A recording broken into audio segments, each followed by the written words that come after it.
Hello students, let's start with the third part of your HP Urban Rent Control Act. In the last two parts, we have already completed till section 14. Now, in this part, we'll be completing and starting from section 15 onwards.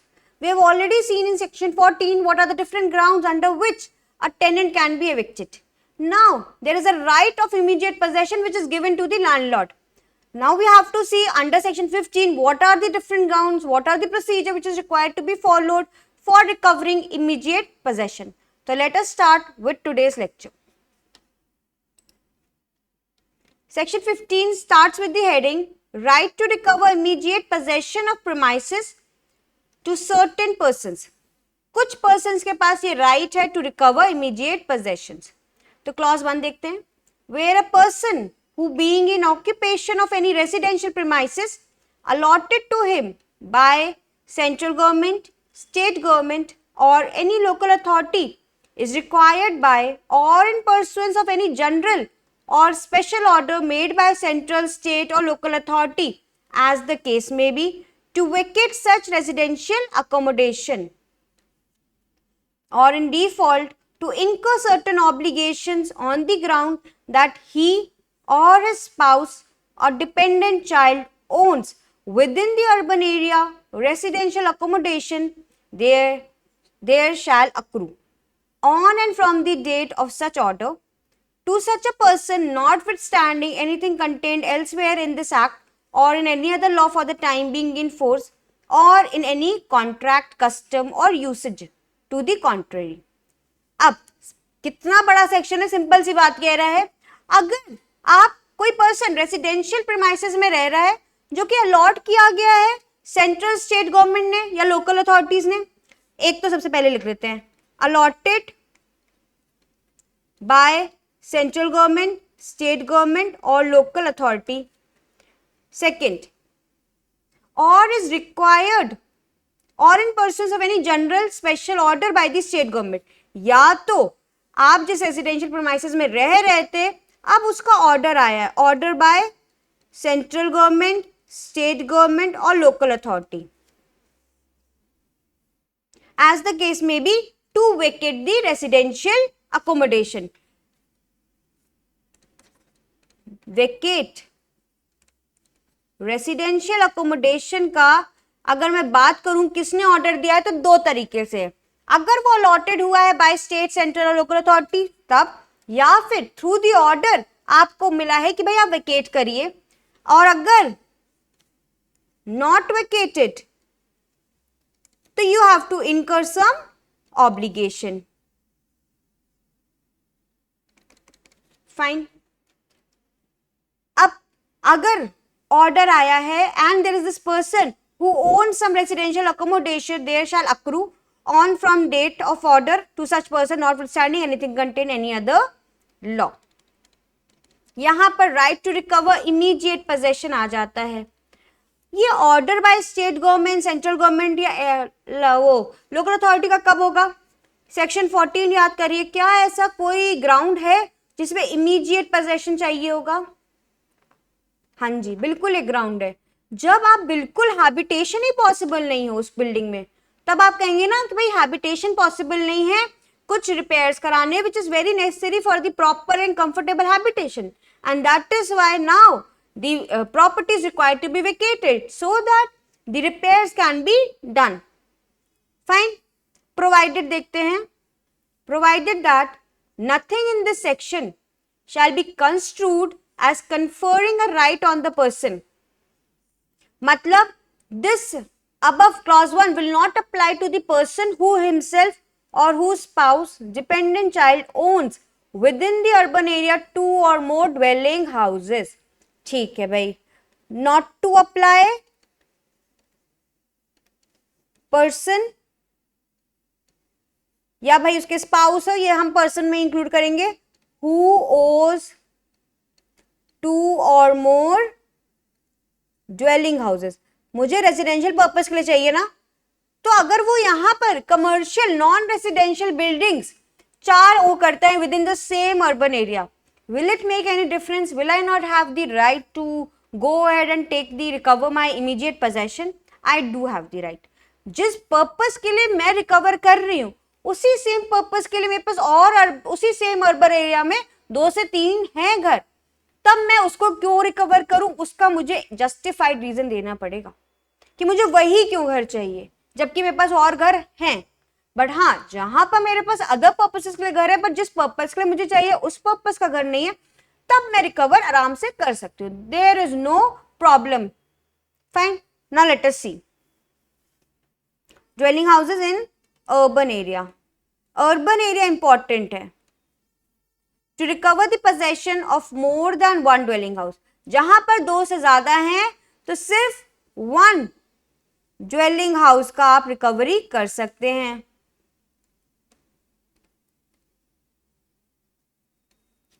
And it shall be lawful for such person to indicate the dwelling house. कौन सा चाहिए वो भी आप बताएंगे। The possession of which he intends to recover. Fine.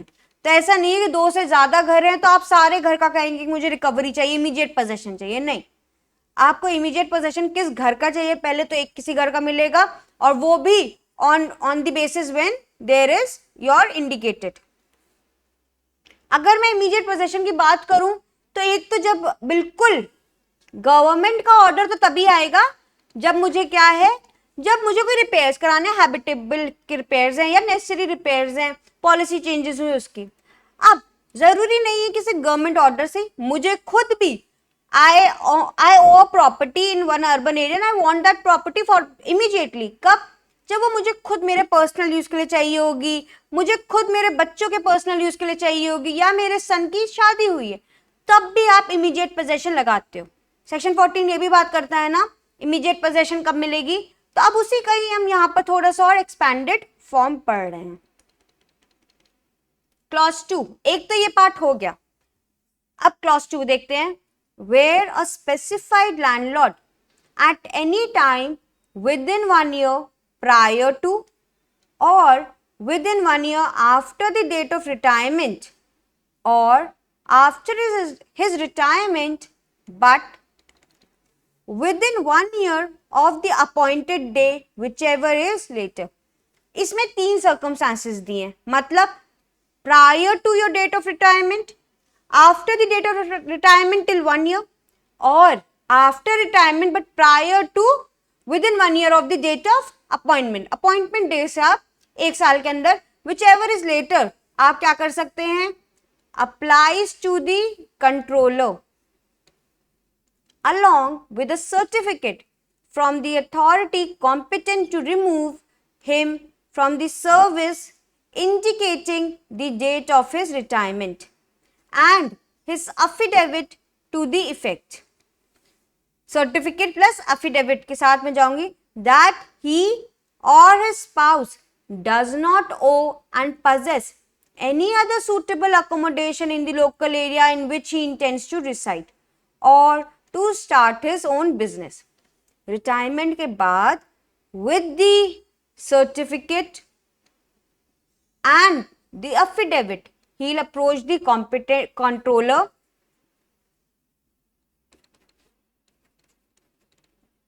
affidavit plus certificate.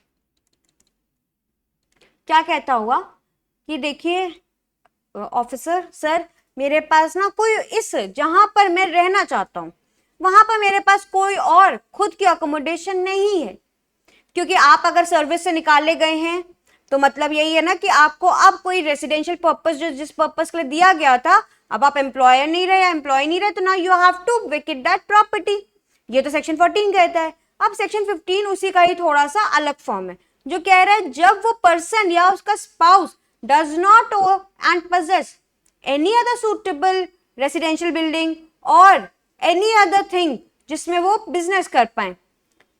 इसमें to recover possession of one residential building for his own occupation there shall accrue on and from the date to such application to such specified landlord, notwithstanding anything contained elsewhere in this act or in any other law for the time being in force or in any contract, custom or usage to the contrary. A right to recover immediate possession of such residential building or in any part or parts of such building if it is let out in part or parts. वो कह रहे हैं मेरे पास कोई और तो है नहीं, मुझे इधर ही रहना है, तो अब आप प्लीज मुझे इमीडिएट पोजेशन दिलवा दें.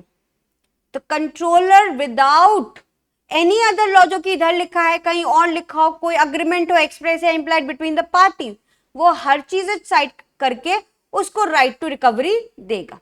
बस हाँ, यहाँ सेटिस्फाइड होना पड़ेगा कि हाँ वाकई में this person has no other place of living, this person has no other place of carrying on his own business, then only this will be allowed. Provided that in case of death of a specified landlord, अगर death हो गई of that specified landlord, the widow or widower of such specified landlord, and in the case of death of such widow or widower, यहां पर क्या है, death हो गई landlord की, the widow or widower such specified landlord, and in case the death of such widow and widower, mother or father or child or grandchild or a widowed daughter-in-law who was dependent upon such specified landlord at the time of his death shall be entitled to make an application under this section to the controller. Employer निकाला गया, अब उस वजह से उसका residence भी हट गया. Now he wants a house, कहाँ रहेगा, उस वाले घर में तो रह नहीं पाएगा, क्योंकि अब वो एम्प्लॉयर ही नहीं रहा, एम्प्लॉय नहीं रहा. In that case he can recover his own possession, but he has to show कि उस पूरी लोकेलिटी में उसका कोई और घर नहीं है. बट इस चीज से पहले उसकी डेथ हो गई, मतलब due to death he is remove from the employment. अब जब डेथ हो गई तो एम्प्लॉय कैसे आप, अब डेथ हो गई, एम्प्लॉयमेंट से हट गया, तो आपको जो रेसिडेंस दिया गया था वो भी खत्म हो गया, वो टेन्योर भी, agreement between the parties ended. Now you have to vacate that property. अब आप वहां वेकेट कर रहे हैं, you need a place somewhere else. So in this case there is any dependent living with the person, now this is important that he should be living with that person who dependent upon such specified at the time of his death. Dependent होना जरूरी है at the time of his death. वो भी entitled है to make the application under this section to the controller. Now in the case of death of such specified landlord before the appointed date within 1 year of such 1 year of the set date.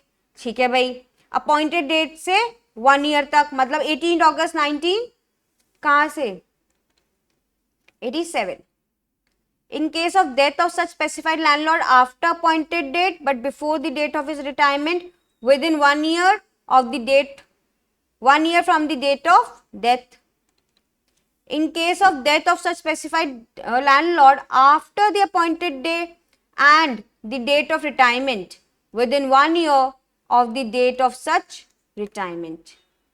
Retirement के 1 साल बाद तक आप कर सकते हैं, with in यहाँ पर आप कर सकते हैं from the within 1 year from the date of death, and appointed date के तक में आप अपॉइंटेड डे से आप पहले तक कर, मतलब अपॉइंटेड डे से 1 साल तक का समय में आप कर सकते हैं कोई भी application file. And on the date of such application the right to recover the possession of the residential building which belongs to such specified landlord or his spouse at the time of the death shall accrue to the applicant. वही जो applicant file कर रहे हैं, that is a dependent, will get the residence of that building जो कि किसी specified landlord की थी या तो उसके spouse की थी at the death, जब उनकी death हुई तब. Provided further that nothing in this section shall be so construed as conferring a right on any person to recover possession of more than one residential building, inclusive of any pans thereof, it is if it is let out in part or parts. pans की जगह parts होना चाहिए ना.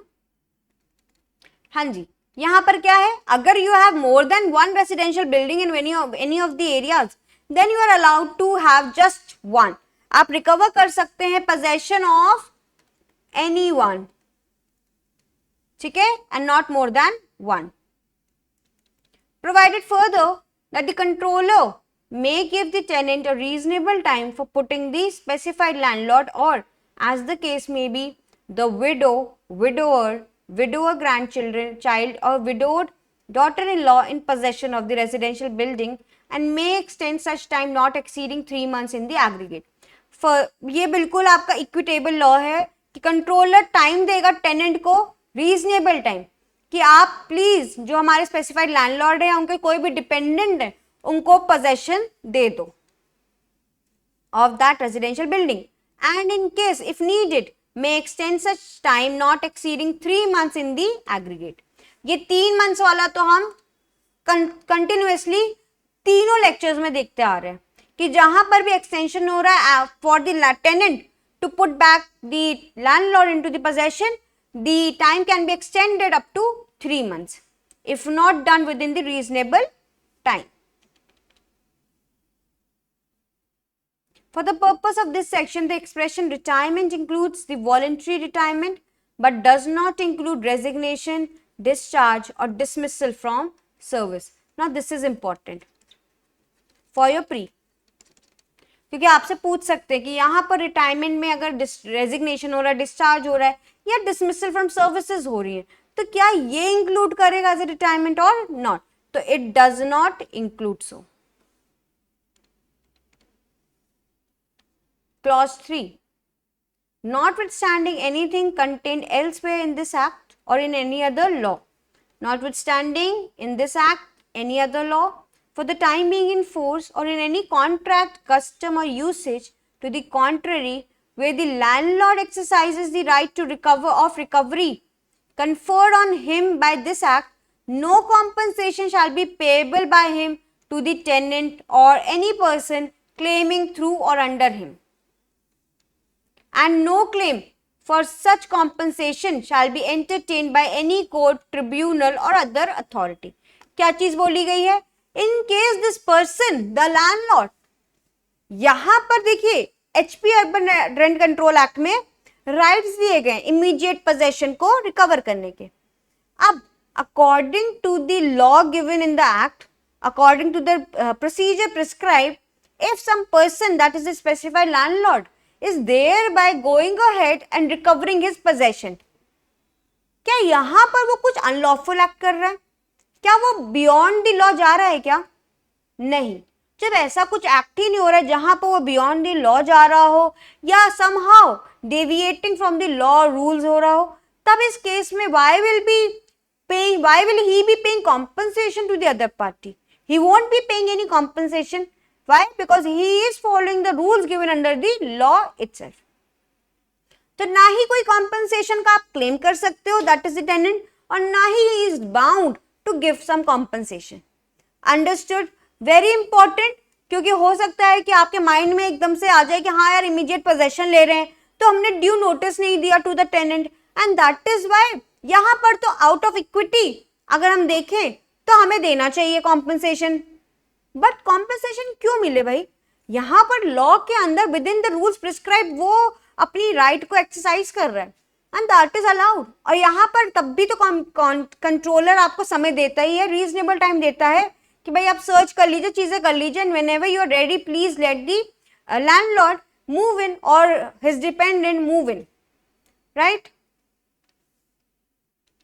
Now see the next provided that where the landlord had received rent in advance from the tenant, he shall within a period of 90 days from the date of recovery of the possession of the premises by him refund the tenant such amount as represents the rent payable for the unexpired portion of the contract, agreement or lease. हाँ भाई, दो चीजें हैं, no compensation to be paid,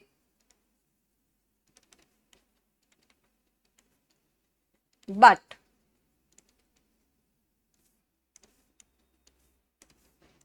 if rent is paid and he is removed, refund होगा remaining rent का. जैसे 15 days का time उसने अपना यूज कर लिया and then 15 days is remaining, so from the date of recovery refund कितना? Within 90 days from the date of recovery. यहां पर इक्विटी लॉ आ रहा है कि भाई आपने उससे रेंट इन एडवांस लिया था, आप यूज तो कर नहीं पाए, तो now you have to pay him. In advance लिख देते हैं यहां पर, जैसे कि हमें दिक्कत ना हो, इन एडवांस रेंट होना चाहिए। अब फॉर एग्जाम्पल अगर ए ने इमीडिएट पोजेशन के लिए सूट फाइल किया against B, B is the tenant, he had not paid rent for prior month, ठीक है, किसी प्रायर मंथ का इसने रेंट पे नहीं किया था, इमीडिएट पोजेशन के लिए सूट फाइल हो चुका है, to the controller application file हो चुकी है कि भाई मुझे चाहिए, अब इमीडिएट पोजेशन मिल भी गया, B is paying the rent, B जैसी एप्लीकेशन फाइल हुई ना टू द कंट्रोलर, बी ने ना बिना पता करे, उसको नहीं पता था, ही हैड नो नॉलेज कि इमीडिएट पोजेशन के लिए कोई सूट फाइल हुआ है या एप्लीकेशन फाइल हुई है before the controller, he paid the rent, rent of rupees 10,000 था, he paid it. Now in this case whether A is bound to refund the amount to B, will he be paying back and refunding the amount of मतलब जितना भी remaining है within 90 days, will he be doing so? So the answer is no. Why? Was this 10,000 rupees in advance of the coming month? No. He has already not paid for the prior month, and that is why this 10,000 rupees is a rent which the possession of which he has already enjoyed, and that is why now over here we cannot go ahead with clause A and say कि now A has to refund the remaining amount for which period B hasn't enjoyed the possession. Okay? आपके पास अगर कोई facts क्या कहते हैं, आपके पास कोई fact form में आ रहा है ना कि ऐसे, then you have to analyse it logically also कि भाई यहां पर चीजें अलग तरीके से वर्क कर रही हैं, कैसा रिफंड, हम तो प्रायर मंथ के लिए दे रहे हैं जिसके लिए एंजॉयमेंट हम ऑलरेडी कर चुके हैं, तो उसके लिए there is no refund, but हाँ किसी आगे आने वाले समय के लिए जिसके लिए एंजॉयमेंट ही नहीं हुआ है और उसके लिए कोई रेंट पे हुआ है, then that rent to be refunded. Fine. Now clause B, any other payment he shall within the set period FSet refunded to the tenant a sum which shall bear the same proportion to the total amount so received as an unexpired portion of the contract or agreement lease bears to the total period of contract or term of agreement। ठीक है भाई, दो चीजें हैं आपकी, एक में है रेंट पेड इन एडवांस और एक में अदर पेमेंट्स हैं। तो जिस भी पोर्शन ऑफ कॉन्ट्रैक्ट के लिए जो कि अभी भी अनएक्सपायर्ड रहा है तो उसके लिए हम उसका रिफंड कर देंगे, और यहां क्या लिखा है, विद इन द पीरियड एफसेट, मतलब कितने समय में देना है, 90 डेज में, 90 days from the date of recovery same would be followed. Fine. Provided further that in any default, if any default is made in making any refund as FSet, the landlord shall be liable to pay simple interest at the rate of 9% per annum. Very important. यहाँ पर अगर default होगा landlord का, then he has to pay with the 9% of per annum का interest के साथ. If I am not wrong, this will be asked. This was already asked in your prelim examination in a past year. So make sure you remember, क्योंकि generally जब हम पढ़ते हैं तो 6% 12% पढ़ते हैं, इसीलिए यहां पर आपका 9% है, ये आपको चीज याद रखनी पड़ेगी। Moving ahead with section 16, I hope section 15 is clear, चीजें समझ में आपको आ गई होंगी। So now move ahead with section 16। Special procedure for disposal of application for eviction on the ground of bona fide requirement under section 14(3)(a)(3) and section 15। Immediate possession जहां पर चाहिए, बोनाफाइड रिक्वायरमेंट है, तब उस केस में what is the special procedure required to be followed for disposal of the application made thereby is given under section 16, and that is why आपका 15, 16, 14 ये तीनों सेक्शंस का थोड़ा सा एक साथ पढ़ने होते हैं, समझने होते हैं। कल को अगर क्वेश्चन का लेवल थोड़ा हाई हो गया तो आपसे हो सकता है ग्राउंड्स ऑफ एविक्शन पूछ ले एंड सीधे सेक्शन 16 पूछ ले कि what is the procedure to be followed. तो आपको ग्राउंड्स ऑफ एविक्शन तो लिखना है सेक्शन 14 और फिर सेक्शन 16 को भी मेंशन करना है जो कि प्रोसीजर बता रहा है। Understood? So now let us just read and understand it. Every application by a landlord for the recovery of possession of any premises under subsection 3A, 3, 14 or 15 shall be dealt with in accordance with the procedure specified in this section. After an application is received, the controller shall issue summons in relation to every application referred in subsection 1 in the form specified in schedule 2। जरा एक बार नीचे देखते हैं कोई schedule दिया है। हाँ जी, schedule 1 दिया है एज टू 2J, टेनेंट से related. Spouse, son, daughter, mother, father, widowed predeceased son of predeceased son, daughter of predeceased son, ये सब आपके कुछ लोग हैं जिनके पास राइट है।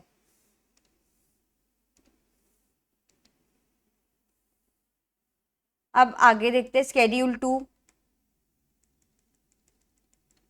हाँ जी, ये दे रहा है फॉर्म ऑफ समन्स का एक प्रोफॉर्मा। ठीक है, तो अकॉर्डिंगली हमें फॉलो करना है अंडर सेक्शन 15। कौन फॉलो करेगा? Not we but the controller has to follow it under section 16। अब यहीं पर साइड में लिखते चलते हैं, landlord makes an application to controller। ये फर्स्ट स्टेप हुआ। Second, controller gives the summons to whom? Summons to obviously to tenants। अब आगे प्रोसीजर समझते हैं।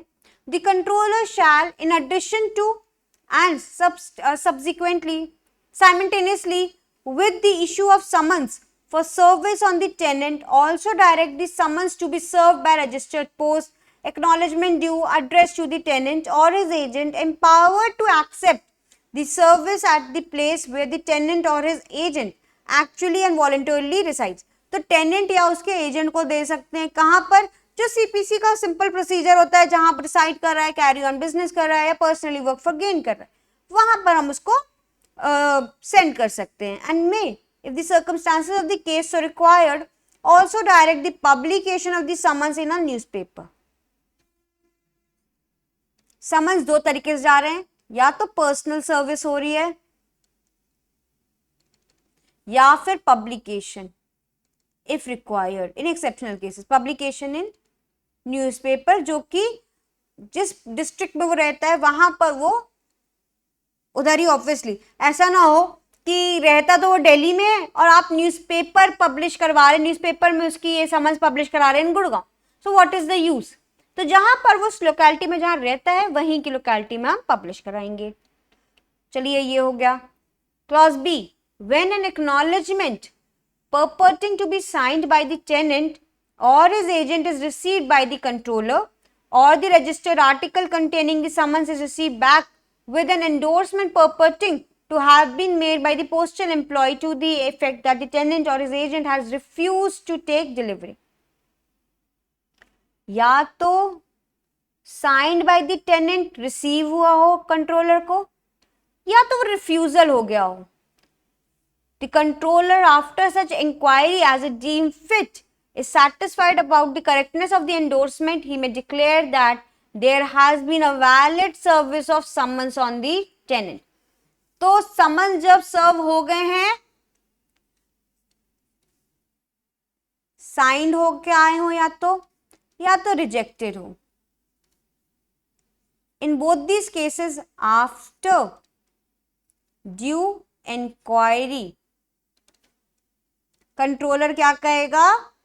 कंट्रोलर डिक्लेयर करेगा कि वैलिड सर्विस हो गई है। ठीक है, वैलिड सर्विस हो गई, ये चीज डिक्लेयर कर देगा। The tenant on whom the summon is duly served in the form of schedule 2। अब आप ये प्लीज याद रख लीजिएगा कि स्केड्यूल 2 में समन्स का फॉर्म है। जरा सा डिफिकल्टी लेवल बढ़ाने के लिए आपसे पूछ सकते हैं, दो ही तो स्केड्यूल है, एक में समन्स दे रखा है, एक में आपका टेनेंट का लीगल एयर्स के डिफाइंड डिपेंडेंस डिफाइंड है, तो बस हमको उतना ही याद करना है, nothing else.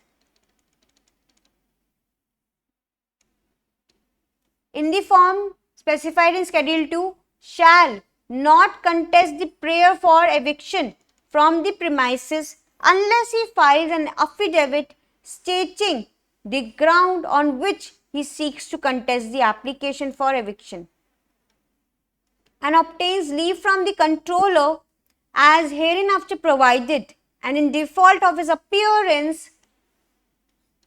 in persons of the summons or is obtaining such leave, the statement made by the landlord or by the specified landlord or as the case may be, जो उनके dependents हैं, in the application for eviction shall be deemed to be admitted by the tenant and the applicant shall be entitled to an order of eviction on the ground aforesaid। यहां पर simple सी बात है, जब service होगी summons की, later stage आती है tenant का। टेनेंट क्या कह रहा है, टेनेंट या उसके कोई डिपेंडेंट, हम दोनों चीजें एक साथ ले लेते हैं।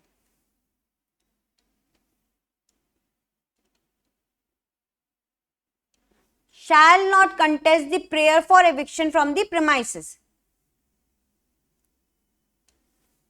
does not contest मतलब वो डिमांड नहीं कर रहे हैं, क्लेम नहीं कर रहे हैं, contest prayer from the eviction,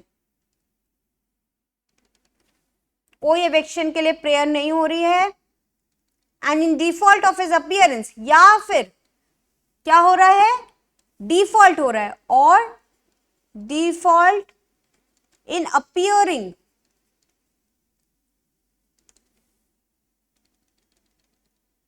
the statement made by the landlord in the application for the eviction shall be deemed to be admitted। या तो उन्होंने प्रेयर ही नहीं की कि भाई मेरे को एविक्शन नहीं करना है ये वो, या डिफॉल्ट इन अपियरिंग है, in both these cases deemed admission माना जाएगा कि जो ग्राउंड स्टेटेड है वो उस चीज के लिए मैं अग्री हो रहा हूं, ये टेनेंट की तरफ से माना जाएगा। The controller shall give to the tenant leave to contest permission, consent, leave is permission to contest the application if the affidavit filed by the tenant discloses such fact as would disentitle the landlord or the specified landlord, as the case may be, the widow etc. dependents from obtaining an order for recovery of possession of the premises on the grounds mentioned। अब यहां पर क्या हो रहा है, जो affidavit file किया था बाय हुम, बाय टेनेंट, उसमें कुछ फैक्ट्स हैं inconsistent with the right of recovery. ठीक है, ऐसे कोई फैक्ट्स है जो कि शो कर रहे हैं कि भाई लैंडलॉर्ड रिकवर नहीं कर सकता possession. In that case what will happen,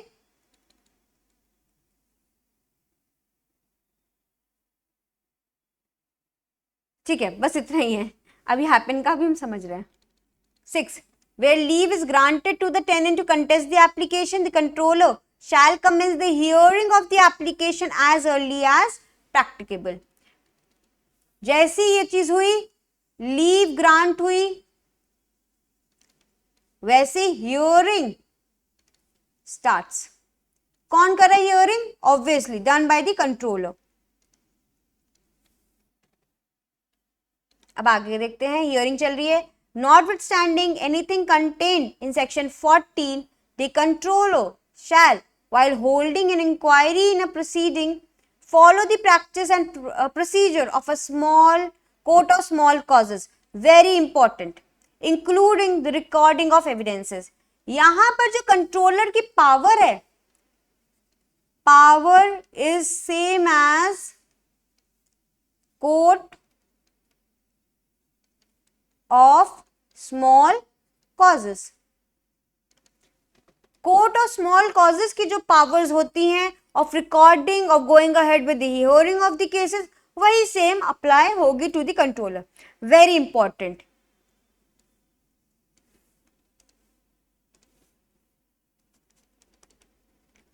why I am saying this, प्री के लिए काफी इंपॉर्टेंट बन जाता है. पूछ लेते हैं आपसे कि कंट्रोलर की किस जज की पावर में वो हियरिंग कर रहा है, तो आप ज्यादातर कंफ्यूज हो जाते हो, कह देते हो सेकंड क्लास मैजिस्ट्रेट है, फर्स्ट क्लास है. ये चीजें आपको नहीं करनी है कि ना ही यहाँ सेकंड क्लास ना ही फर्स्ट क्लास, सिंपली आपके basis of court of small causes, क्योंकि बहुत पेक्यूनरी पेटी मैटर है ना, और court of small causes petty matters के लिए ही सिचुएट और एस्टैब्लिश किया जाता है, and that is why he will have the same powers as that of the court of small causes. अगर कुछ चीजों के आप ऑब्जेक्ट समझ लेना तो लर्न करना इजी हो जाता है. अगर हमें समझ में आ गया कि ये बहुत पेटी मैटर है, कोई बहुत बड़ा मैटर नहीं जिसके लिए हम काफी हाई अथॉरिटीज ऑफ जजेस का पावर ले, इसीलिए हम कोर्ट ऑफ स्मॉल कॉजेस का पावर लेकर भी स्टैब्लिश कर सकते हैं चीजें. Clause 8 very important. As no appeal और second appeal shall lie against an order for the recovery of possession of any premises made by the controller in accordance with the procedure established in this section. तो इस case में no appeal और second appeal, ना ही कोई first appeal ना ही कोई second appeal आप कर सकते हैं. कब? विद इन प्रोसीजर चीजें हुई हो. If he has followed the procedure laid under the act. If he hasn't, then आप कह सकते हो कि भाई अपील में जाना पड़े, क्योंकि जो डिसीजन आया है वो फ्रॉड के थ्रू आया है, कुछ मिसरिप्रेजेंटेशन के थ्रू आया, कंसीलमेंट ऑफ फैक्ट्स के थ्रू वो प्रोसीजर आया है. अगर आपका लग रहा है कि principle of natural justice follow नहीं हुआ है, then you can appeal, you can go ahead with the revision and everything, but otherwise appeal in such matters going into a second appeal is barred. Provided that the High Court may, for the purposes of satisfying itself that an order made by the controller is according to law, call for the records to the case and pass such orders in respect thereto as it thinks fit. No appeal, but revision is allowed by High Court. High Court के पास क्या power है? To call on the records and check as to whether the decision given by the controller is within the law or not. Clause 9. Where no application for revision has been made to the High Court, the controller may exercise the power to review in accordance with the provisions of section 47, order 47 के. Revision by high court और review तो हम same करते हैं ना, same court करता है, review by controller. हमने अपील का राइट आपसे ले लिया है, बट रिविजन और रिव्यू के राइट्स अभी भी अवेलेबल हैं. Save as otherwise provided in this section, the procedure for the disposal of an application for eviction on the grounds shall be the same as the procedure for the disposal of applications by the controller. Not so important. जो important है वो मैंने आपको ऊपर लिखवा दिया है. ठीक है, कैसे क्या चीजें एप्लीकेशंस फाइल होंगी, क्या प्रोसीजर होगा, इन शॉर्ट जो मैंने आपको लिखवाया है आप उतना बस लिख लो, you are done with your job. ठीक है,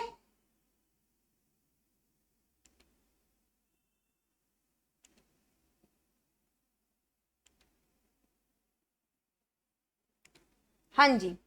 तो ये जो मैंने साइड में आपके लिए लिखा है इसको आप अपने रजिस्टर में नोट डाउन कर लेना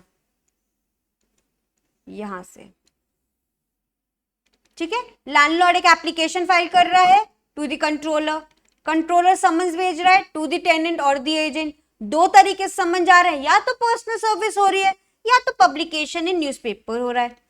after the service, if he has accepted it by the signature or if he has rejected it. In both these cases, it will be deemed as if you had the knowledge about the summons, and thereby inquiry would be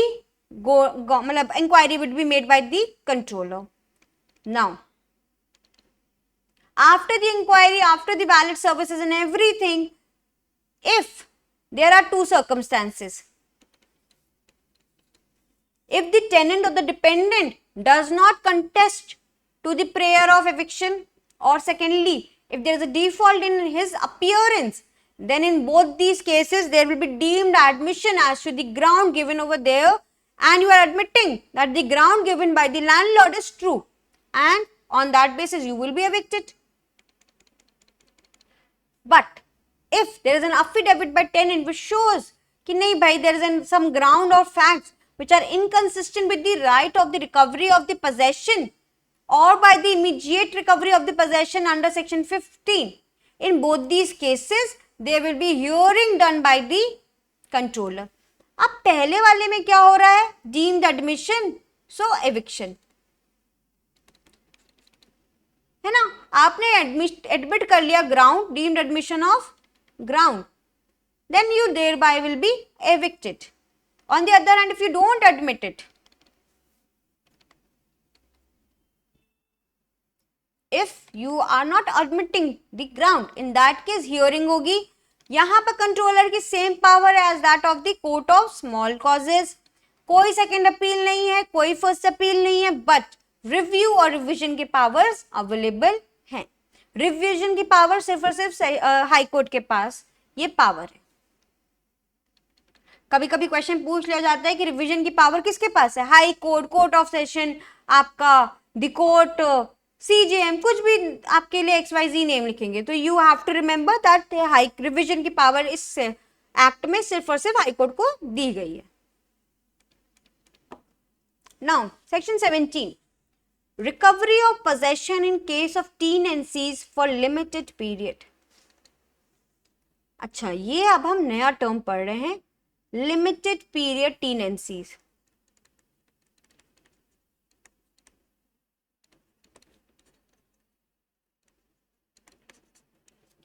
By the name itself, it is very much clear कि जब tenancy किसी prescribed period के लिए दी गई हो, for example 1 year के लिए, 6 months के लिए, तब उस केस में कैसे रिकवरी होगी? अब 6 months कंप्लीट हो गए. Now how will the landlord will recover the possession which is given under section 17. कभी कभी होता है ना, जिद्दी किस्म के टेनेंट्स आ जाते हैं कि 6 महीने का तो अग्रीमेंट कराया, 6 महीने से अब समय भी हो गया, अब ना रेंट पे कर रहे हैं और ना ही पोजेशन को वापस कर रहे हैं, अभी भी स्टे कर रहे हैं इन दैट प्रॉपर्टी. तब क्वेश्चन आ जाता है कि how will the landlord be recovering that possession. अगर कोई टाइम पीरियड ही नहीं मेंशन्ड है and you are properly paying off the rents, क्या कभी कभी डिले हो रहा है बट आप नोटिस दे रहे हो कि सर मैम इस वक्त डिले हो जाएगा, मैं अगली बार फुलफिल कर दूंगा. Accordingly if it is been accepted by the landlord any delay in paying your rent, तब तो चल रहा है, कोई दिक्कत नहीं है. या तो कोई ग्राउंड्स हो रहे हैं एविक्शन के तो आप एविक्ट हो जा रहे हो. But what happen in cases जहां पर अब आपका टेनेंसी एंड हो चुकी है और अब रिकवरी कैसे करेंगे? क्योंकि वो ग्राउंड्स के अंदर तो है ही नहीं, आप you no more a tenant. अब तो आप क्या हो गए हो, टेनेंसी एंड होती है and you are still in the possession. मैंने आपको सबसे पहली बारी बताया था, टेनेंट एट सफरेज. ये कौन सा टर्म है? tenancy ends and the tenant continues to hold the possession without paying the rent. He continues to hold the possession without paying the lawful rent. Understood? Now let us understand section 18. Oh, sorry, 14. 17. Let us understand section 17. Where a landlord does not require the whole or any part of the premises for a particular period and the landlord after obtaining the permission of the controller. एक चीज समझ में आई कि अगर मुझे limited period tenancy के लिए कोई भी प्रॉपर्टी को देना है तो I need to obtain the permission of the controller. और कब? जब लैंडलॉर्ड को कोई पार्ट ऑफ प्रॉपर्टी या होल प्रॉपर्टी की रिक्वायरमेंट नहीं है.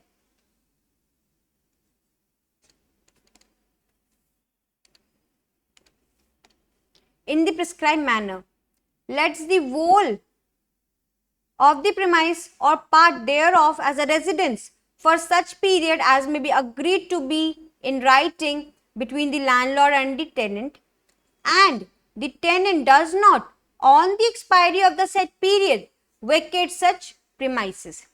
Then, notwithstanding anything contained in section 14 or in any other law, the controller may, on any application made to him in this behalf, the landlord, within such time as may be prescribed, place the landlord in vacant possession of the premises or part thereof by evicting the tenant and every other person who may in the occupation of such premises. Very simple, कुछ नहीं है. But question आ जाता है कि limited period tenancy की recovery किस section में दी गई है.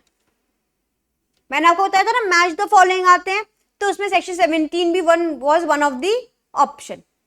तो हमें ये भी याद रखना है कि लिमिटेड टेनेंसी का अगर आपको देना भी है पोजेशन तो only with the consent and by the prescribe manner में वो कंसेंट लेते हुए थ्रू द कंट्रोलर आप वो दे सकते हैं. और अगर आपकी रिकवरी करनी है तो आप एप्लीकेशन फाइल करिए. कंट्रोलर अगर सेटिस्फाई हो रहा है कि हाँ भाई लिमिटेड पीरियड टेनेंसी एंड हो चुकी है, then he will make sure कि आपको वो रिकवरी हो जाए. कुछ और नहीं करना है. Section 18. Decisions which have become final not to be reopened. The controller shall summarily reject any application under subsection 2 or subsection 3 of section 14 which raises substantially issues as have been finally decided in former proceedings under the act. अगर मैं बात करूं तो race judicata की बात कर रही है ना. प्रिंसिपल ऑफ रेस जुडिकाटा इस पे अप्लाई कर रहा है सेक्शन 18 पे.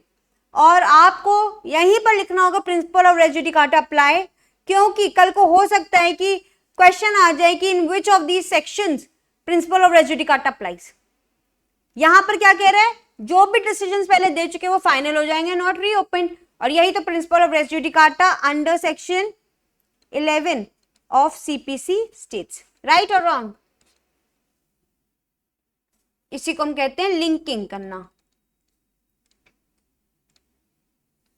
Section 19. Lease of vacant building.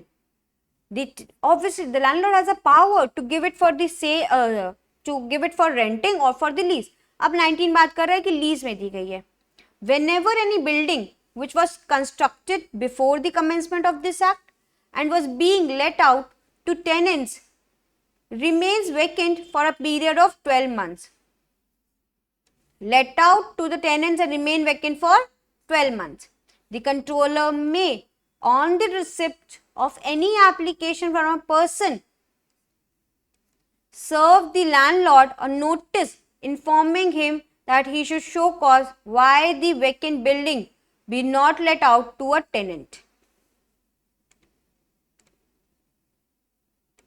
यहां क्या बात कर रहा है, सिंपल सी बहुत बात कर रहा है कि in case prior to the commencement of the act आपने कोई प्रॉपर्टी को लेट आउट किया था टेनेंट को और वो 12 महीने से क्या है, वेकेट है.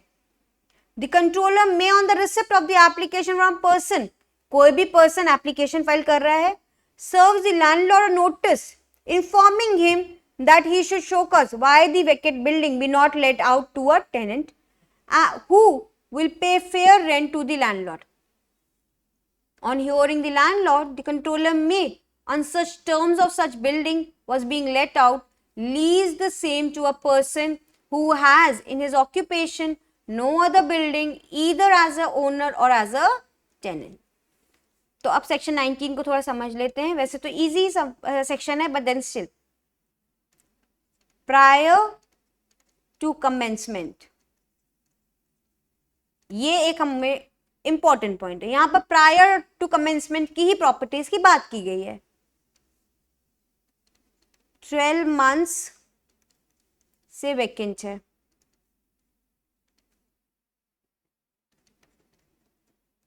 टेनेंट को ऑलरेडी दे रखा था और उसने ही वैकेंट रखा है। ऐसा नहीं खुद उस पर्सन ने रखा है, नहीं, टेनेंट ने वैकेंट रखा है। Person applies to controller, not the tenant, nobody else, but the any person applies to the controller. Landlord को नोटिस दिया जाता है एंड देन लीज दी जाती है कि भाई आप अगर सेटिस्फाई नहीं कर पा रहे हो, क्यों 12 महीने से वैकेंट है, तो जब पर्सन अग्री कर रहा है टू पे फेयर रेंट, भाई जितना रेंट आ रहा है मैं दूंगा, प्लस नो अदर प्रॉपर्टी, तब उस केस में लैंडलॉर्ड लीज कर देगा that property to the person. Understood? Very simple to understand. Now section 20, receipt to be given for rent paid. Every tenant shall pay rent within the time fixed by contract or in the absence of such contract by the 15th day of the month next following the month for which it is payable. अब similar हमने थोड़ा सा concept हमने पढ़ा था section 14 में, जहां पर there was a ground of eviction, rent unpaid was one of the ground for eviction. वहां क्या था कि आपको 15 डेज के अंदर पे करना है या फिर नेक्स्ट मंथ के एंड तक आपको पे करना है। आपका डिफॉल्ट रहता है तो भाई हो गया, अब now you will be evicted, this is a ground for eviction. Similarly यहां क्या लिखा है, यहां बात करी जा रही है रेंट कब तक पे हो जाना चाहिए, so that unpaid rent does not become ground for eviction within the time fix by the control contract. भाई कॉन्ट्रैक्ट में जो टाइम फिक्स है उसके according, in the absence by the 15th day of the month next following the month for which it is payable। 15 तारीख तक आपको पे कर देना है। Every tenant who makes payment of rent to his landlord shall be entitled to obtain forthwith from the landlord or his authorized agent a written receipt for the amount paid to him duly signed by the landlord or his authorized agent। तो जब आपने payment कर दिया है, after rent paid receipt आपको लेनी है। दो इसमें कंडीशंस हैं,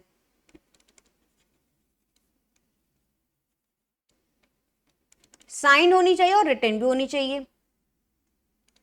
इफ द लैंडलॉर्ड और his authorised agent refuses or neglects to deliver to the tenant a receipt referred, the controller may, on an application made to him in this behalf by the tenant within 2 months from the date of payment, and after hearing the landlord or his authorized agent by order, direct the landlord or his authorized agent to pay to the tenant by way of damages such sum not exceeding the double of the amount of rent paid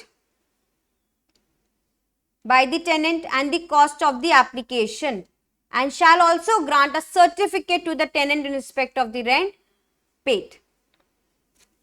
यहां पर if neglected और failure, इन दोनों cases में application to controller होगा। After finding everything with in 2 months वो order करेगा क्या, payment of twice the amount, order compensation twice the rent plus cost plus certificate कि रेंट पे कर दिया। ठीक है, let us mark over here itself. Damages पे करना है, cost of the application and the certificate in respect of rent paid. तो बताओ सिर्फ एक रिसिप्ट ना देने में कितना ज्यादा आपको पे करना पड़ता है।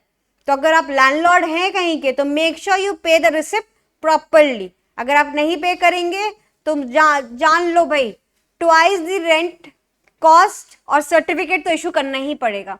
तो इसीलिए चाहे आप देख रहे हो या आपका एजेंट देख रहा हो, दोनों को ही सतर्क रह लो कि प्रॉपरली रिसिप्ट हमको देनी है।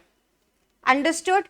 With this, I'll end the session for today and we'll start the next session from section 21 onwards. And that will be the last session and we'll be ending Himachal Pradesh Urban Rent Control Act. I hope it is making sense to you. You're able to understand. Make short notes of it and revise it properly. जो जो keywords होते हैं वो मैं already mark करा देती हूँ. This is my technique of making you mark it. तो आई होप आप भी अपनी बेरैक में ऐसे ब्लॉक बना ले रहे हैं या उसको अंडरलाइन कर रहे हैं. Which ever way you feel it convenient for your own understanding, do it. क्योंकि ये सेक्शंस मैं अगर बताऊं तो इससे कितने क्वेश्चंस आएंगे अर्बन रेंट कंट्रोल से. तो 2019 में तो 5 क्वेश्चंस आए थे, बट 2023 में अर्बन रेंट कंट्रोल से 10 प्री के क्वेश्चंस आए थे. और 2019 में मेंस में आपके 13 मार्क्स का एक क्वेश्चन था और एक क्वेश्चन था 10 मार्क का.